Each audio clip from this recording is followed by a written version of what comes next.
জকিগঞ্জের কাজলসারে চাঁদপুর গ্রামের লুদিবাড়ির ইউকে প্রবাসী মাওলানা অ্যাডভোকেট সালেহ আহমদ মনসুরের সৌজন্যে মাহে রমজান উপলক্ষে খাদ্য সামগ্রী বিতরণ করা হয়েছে।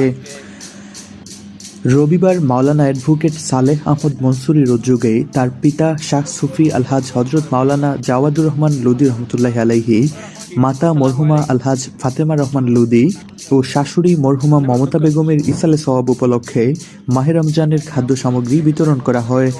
প্রতি বছরের ন্যায় সামাজিক উন্নয়নমূলক কাজের পাশাপাশি এবছরও চাঁদপুর, করইমুড়া, মঙ্গলশাহ, নয়াগ্রাম, বড়বন্দ, রায়গ্রাম এবং উত্তর মরৈতল গ্রামের হতদরিদ্র অর্ধশতাধিক মানুষের মাঝে মাহে রমজান উপলক্ষে খাদ্য সামগ্রী বিতরণ করেন তিনি।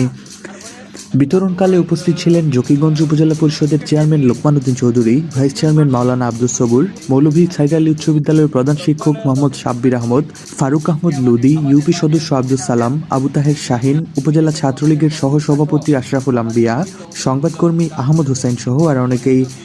বিতরণকৃত খাদ্য সামগ্রীর মধ্যে ছিল চাল, ডাল, তৈল, মটর, আলু, পেঁয়াজ এবং খেজুর। প্রত্যেক পরিবারকে প্রায় 25 কেজি করে খাদ্য সামগ্রী বিতরণ করা হয়েছে। জকিগঞ্জ টেলিভিশন, জকিগঞ্জ, সিলেট।